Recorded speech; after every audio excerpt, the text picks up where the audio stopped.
From the other side of the Footlights, here is WHRO FM critic M.D. Ridge. Virginia Opera's jaunty production of William S. Gilbert and Arthur Sullivan's HMS Pinafore opened November 7th at the Harrison Opera House. It's as richly comic as when it first appeared on the London stage 136 years ago. A merry skewering of the British class system, the Royal Navy, social pretension, even patriotism, combined with utterly charming music and unforgettable patter songs. Her Majesty's ship Pinafore, how's that for the name of a warship, is at anchor in Portsmouth.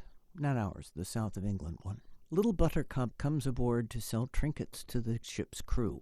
Soprano Magda Gavrisiak, who was the witch in VO's Hansel and Gretel, gives the cheerful Buttercup a sunny resilience. Rafe Rackstraw, okay, it looks like Ralph, but it's pronounced Rafe, as in Vaughan Williams. Rafe is the manly, low-born sailor whose love for the captain's daughter is hopeless. Cullen Handy has broad shoulders to match his broad smile and a nice tenor voice to woo his love. As Josephine, the captain's daughter who loves the lowly tar, soprano Shannon Jennings acquits herself charmingly, except for one unfortunate high note. Matthew Scollin is the scoundrel seaman Dick Deadeye. Brian Maxdorf and Keith Brown are Rafe's prime shipmates. One wishes Courtney Biller had more to do as Cousin Ebbe. Her marriage to the Admiral comes out of the blue, but so does everything else. Logic is not a must for Gilbert and Sullivan. But it's a toss-up as to who steals the show. Baritone Christopher Burchett as the gentlemanly Captain Corcoran, much admired by his crew, or Jake Gardner's turn as Sir Joseph, the ruler of the Queen's Navy. Bass baritone Gardner, chest blazing with gold braid, is perfectly cast as the Admiral who's never been to sea, and radically professes that love levels all ranks, except his, of course.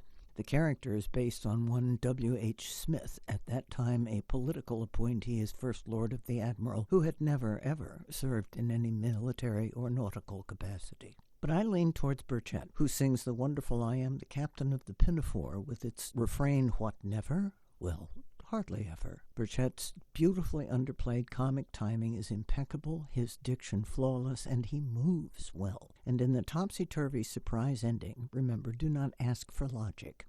Burchett, demoted, reappears in seaman's garb with a first-class, lower-class accent. A small detail, but telling. Full marks to director Nicola Bowie, who brings unique British insight to the production, as well as some snappy topical anachronisms tucked into the libretto, a reference to restoration hardware, and a throwaway line about no telephone communicates with his dungeon cell. It's crucial to Gilbert and Sullivan that the performers play it straight, so to speak. Their clueless absurdity gives the audience even more to laugh about. Bowie is also an experienced choreographer, so all the players, including both the men's and women's chorus, move and dance credibly. That's an accomplishment, especially considering the women's bulky Victorian bustles. Too bad the program doesn't list the two sailors who do the fancy split leaps. They're great. The Pinafore's quarterdeck serves the production very well, and director Bowie makes excellent use of it. The curtain depicts the war goddess Britannia with banner and shield and the British flag. Perfect. Conductor Adam Turner makes the most of an orchestra of Virginia symphony players. Music this well-known can be a challenge, but it's all crisp and rollicking, nicely underscoring the joyful absurdity of the libretto. One wonders, though, what the musicians thought during the night elopement scene when the drifting fog was billowing over the edge of the stage into the orchestra pit. From the other side of the Footlights, I'm M.D. Ridge.